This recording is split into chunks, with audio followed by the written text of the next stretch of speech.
7.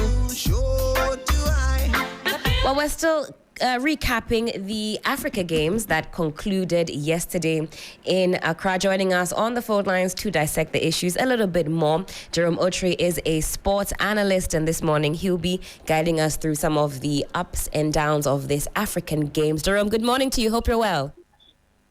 Yes, by God's grace, I'm well, and I hope you're also well. I'm doing fantastic. It's good to hear your voice this morning. Well, we're recapping the Africa Games, or the All Africa Games, as some people call it. Just looking at some of the highs and lows and what we should be thinking about as a country the next time we endeavor to take on such a big responsibility. So from where you sit, what would you score the Africa Games 2023 that took place in Ghana? What's your rating? 8/10. 8/10. That's a pass mark indeed. Why are you rating the Africa Games an 8 out of 10 affair? Because I think to a large extent, we were able to execute the task to the expectation of the continent. And you are looking at what we were supposed to do within the time frame we were given. We were supposed to provide the best of infrastructure to be able to host the competition. And if you are scoring that over 10, maybe you don't want to be a perfectionist to give Ghana 10/10. But on that score, you would be doing the right thing if you give Ghana 9/10, because I was able to watch the various competitions at various centers, and I did not come across anyone who complained about the facilities we have, except the South Africans who spoke about the hockey pitch. That's right. And so if you are marking over 10, and maybe you take out the issue of the hockey pitch, then you would say, for the rest, it's okay to give Ghana 9/10 per the infrastructure. If you look at organization, yes, a few things did not go as expected. That's and right. That was to be expected, because, you see, it's a long time since Ghana held a competition of this nature. And you would also appreciate that once we were put in a tight corner in terms of time, we were going to face some difficulties. And that is why a few of the issues, we had to deal with them in the course of the competition. The media did a perfect job by bringing those issues up. Not many people were happy. And I always tell people that. That's what I mean. We were called, naysayers. We were told that we were being too negative, especially in the first week when, as you mentioned, there were some serious teething issues. For example, athletes didn't have the requisite vehicles to transport them to the places that they were participating in their sporting activities. Some of the sporting gear that was procured for some of these athletes were not fit for purpose. Some of the, the bicycles and so on and so forth. Lighting issues, volleyball in La Boma. So those teething issues were definitely there front and center at the beginning of the games. But like you rightly mentioned, we were called names because we were highlighting some of these ills. But you say there was a recovery from what happened in the first week, enough to score Ghana an 8 or 9 out of 10. Yes, there was a recovery. If you look at the fact that the sports minister himself came out to admit somewhere last week that there were earlier mishaps, and I'm quoting or using his words. He said there were earlier mishaps which were rectified.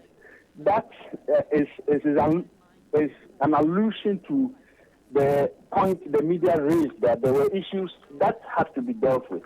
And I am happy to say that the ministry was able to deal with some of those issues to the extent that nobody was talking about those issues again.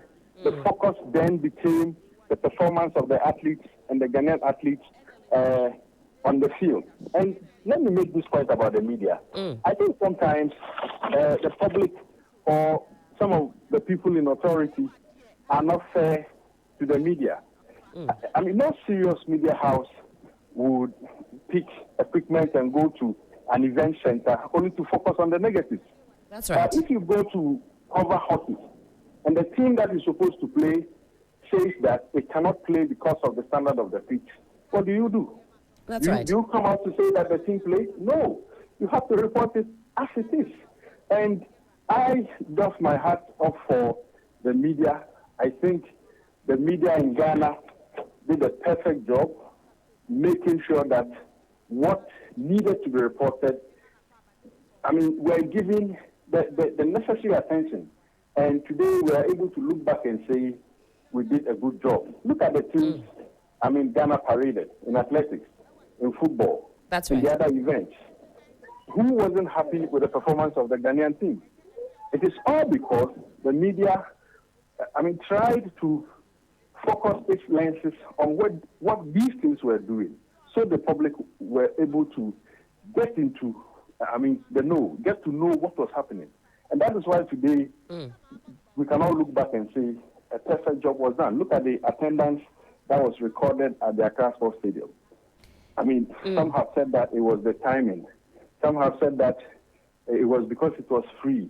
People are giving a lot of reasons. But whatever it is, these are the elements of good organization. Because if you know that people don't have money to come to such games, if you know that the timing of a fixture has the likelihood of impacting on the attendance, what do? You put it at the time that people can watch. But Jerome, just to not to slight tackle you there, because I think for a lot of people as well, and I was picking the temperature across the board on social media and just also out and about, people wanted to know more about what was happening. They thought that the marketing hadn't been so strong, and it was good to see that the stadium was filled, but we didn't see that same sort of attendance for the opening game. So some of that energy, if it had been channeled on the onset of the games, we could have seen a much more participation from the citizenry. So I agree, it's all well and good that towards the end we saw the excitement, better organization, a lot more vim. I think it was only somewhere about 4 days to the end of the tournament that we saw some partnership there with TikTok, all things that I think should have been put in place to make sure that we started off, very energetically. Although I do agree that some recovery was made and that excitement finally gripped the citizenry. But what are some of the standout moments for you as far as the games are concerned? Well, the energy with which the fans thronged the stadium for the Ghana game, that of the women and that of the men. That's right. The finals. That for me showed that we are still a nation that is united, that is always ready to throw our weight behind our people if the right things are done. People in authority should take note of this. Ghanaians do not want this country to be run down. If you do the right things, they will always be willing to give you the necessary support. I think another moment too was how our athletes showed up. If you look at the high jump, if you look at the track events, you could clearly see that these were athletes who were willing to show what they are made of. And once the public also gave them that nice reception, then you agree that things were going to go to expectation. I think we also have to commend ourselves because if you look at how we have conducted our business in this country, sometimes it comes across as a people who are not united, a people who don't even know what they want.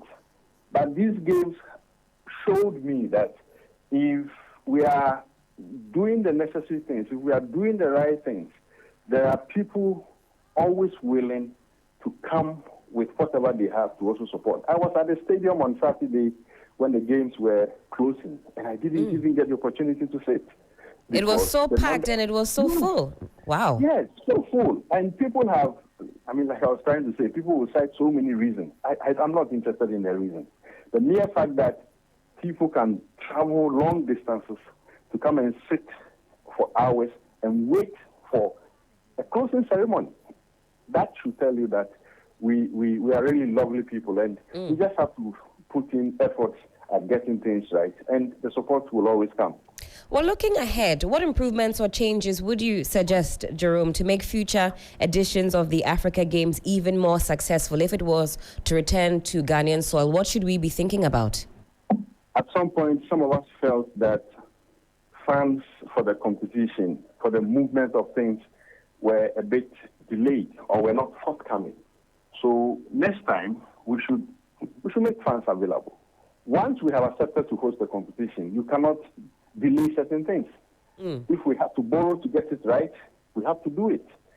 But for me, in moving forward, the big thing for me will be how we keep the facilities we have constructed, the kind of infrastructure that we have put up for these games, how we are going to put these infrastructure to good use and maintain them such that in a year or two, or even more, if another competition is to come our way, we will not have to spend much to renovate or get them into good shape to host such competitions. And I've heard the minister, I've heard the president, I've heard a few more people say a whole lot about what will be done. I just hope that they would not be lip service, but then there will be real action to get these facilities properly maintained. Otherwise, we have a lot of examples to show that what they have said in the past, they didn't act on it. And I do not want to spoil anybody's mood this morning, but absolutely, they should just live up to what they have said, and all of us will benefit. Well, the records are there, Jerome. Thankfully, we're always able to refer to what we're being told by officialdom. And our maintenance culture has come into question, and a lot of people expressing concern about these new facilities and whether or not, like you're saying, in a year or two or more, we'll still be able to use them and they'll be in proper condition. But moving away a little bit from the Africa Games, the friendly match between Nigeria and Black Stars, did you get a chance to watch the match? What were your thoughts? Yeah, I saw a bit of it online, and in fact, I'm not putting any premium on that game because I think the FA has made it clear that Otto Addo is on a new path, trying to put the building blocks together to get the Black Stars into better shape. And I would want to see him in more games, more matches, to make a proper assessment of his performance and where I believe he can take us to. Because, this was just a friendly game. And that's right. We have to accept that it is a little too early to judge Otto Addo and his guys. I would want to see him in more games. I think there's a second game coming up. That's right. And when that game is played, maybe from there, and when we get into the AFCON qualifiers and the World Cup qualifiers proper, we'll be able to make a good assessment of his team. But see, the Black Stars is a flagship team, if you are talking about our national teams. And I have always had a problem with the way the team is managed. It is not necessarily about the coaching. The coaching is only a subset of the total management of the team. That's right. So if we have a new coach, then we should also check various practices of the team management. And I'm sure once the performance of the players and the coach go right, maybe success will be on the way. Fantastic. Thank you so much for your time, Jerome. Wonderful insights into the just ended Africa Games. Do have a wonderful Monday. And we're watching keenly as to what Otto Addo has up his sleeves as the Black Stars journey towards qualifying again into the AFCON and also the World Cup. Thank you very much and have a nice week. Fantastic. Again, that was Jerome Otris, sports analyst, speaking to us about the just ended Africa Games and all the excitement that crowned the closing games. And a lot of you sharing your opinions online, especially on our socials, wishing that excitement had kickstarted the entire Africa Games. But it is some 16 minutes to the top of the hour. This is still 3FM Sunrise on 3FM 92.7. A lot more coming your way. Buckle up.